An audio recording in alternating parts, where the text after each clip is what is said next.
the life I planned never happened, and sometimes I still grieve it. There was a version of me that had it all figured out. I was 22, sitting in my college apartment, writing out my 5-year plan in a journal with purple ink. Career milestones by 25, marriage by 28, first child by 30. I'd mapped it all out like a treasure map, certain that if I just followed the path, I'd arrive at happiness. I wonder sometimes about that girl. The one who believed life was something you could control with enough planning, enough ambition, enough will. She had no idea that the universe doesn't read our journals. That life has its own plans, and they rarely match the ones we write down in purple ink. The first crack in my plan came quietly. It wasn't dramatic or devastating. Just a small shift, a slight detour. Maybe it was taking a job that wasn't quite right, or staying in a relationship longer than you should have, or moving to a city that never felt like home. For me, it was all three. I remember standing in my kitchen at 31, exactly 1 year past my planned first pregnancy, holding a negative test and wondering when I'd lost control of the narrative. My husband was supportive but distant, working late again. The promotion I'd worked toward went to someone else. Nothing catastrophic, just nothing like I'd imagined. They don't tell you how exhausting it is to constantly recalibrate, to keep adjusting your expectations downward or sideways or into shapes you don't recognize. You become a master of pivoting, of telling yourself that this is fine, this is good enough, this is still a version of happy.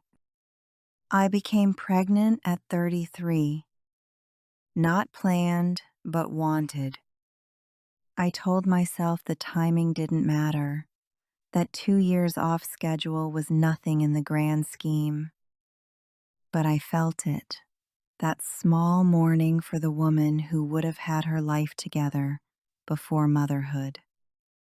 The one who would have been ready, prepared, financially stable, emotionally centered.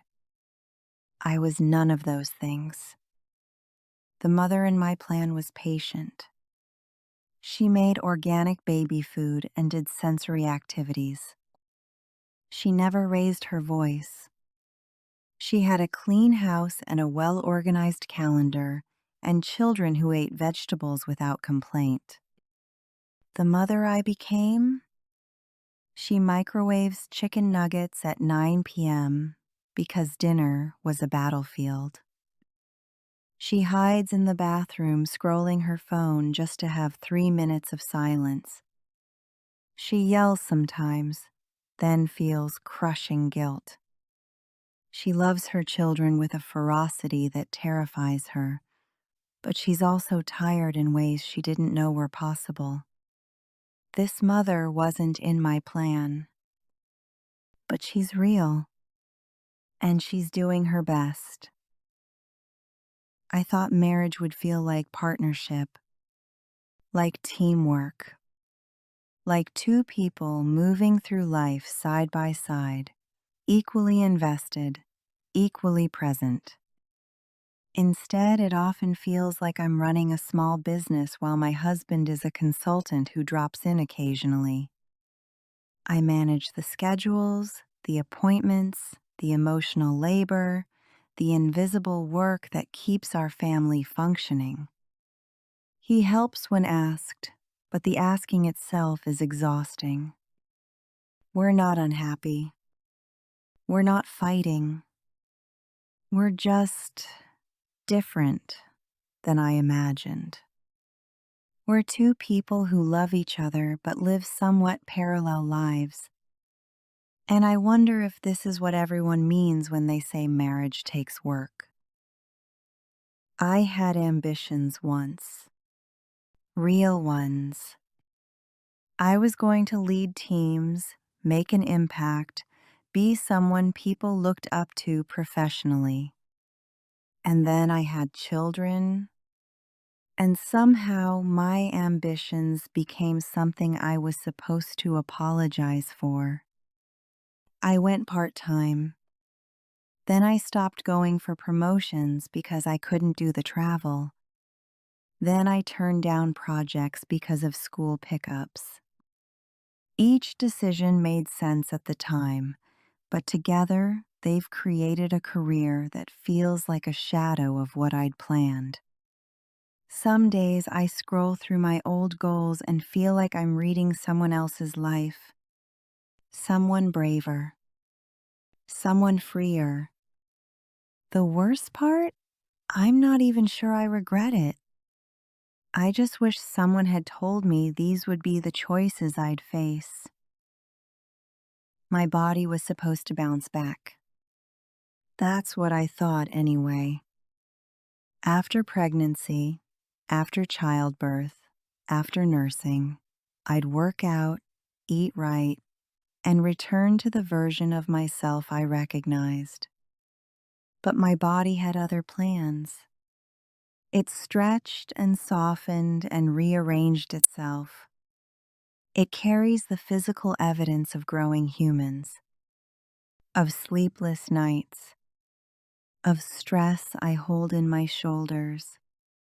I'm learning, slowly, to stop warring with it, to accept that this body did extraordinary things. But I still mourn the ease I once had with my reflection, the confidence that didn't require effort. I thought my friends and I would grow up together, that we'd navigate life's milestones side by side, supporting each other through everything. Some of that happened, but so much didn't. People moved, drifted, chose different paths. The friends without kids don't understand why I can't just get a babysitter and meet for drinks. The friends with kids are as overwhelmed as I am, and we keep saying we'll get together, and we never do. I have acquaintances now. Mom friends from school. Women I text but rarely see. It's not what I planned, and the loneliness of it catches me off guard sometimes, usually at 3 a.m. Here's what I'm starting to understand.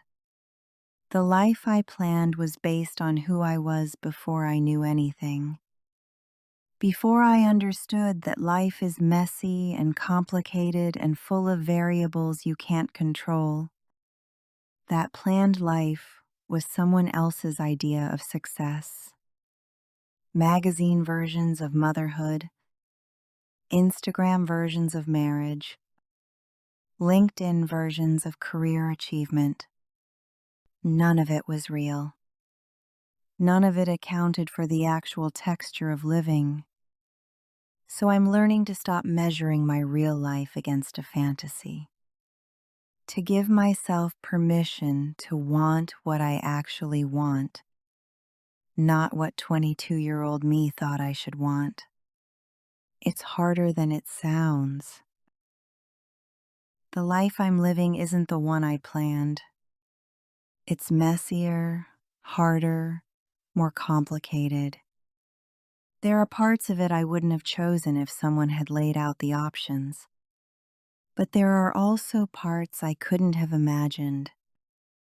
The weight of my daughter's head on my shoulder. The way my son laughs at his own jokes. The quiet moments with my husband where we're just two tired people who still choose each other. The strength I've discovered in myself. The resilience I never knew I had.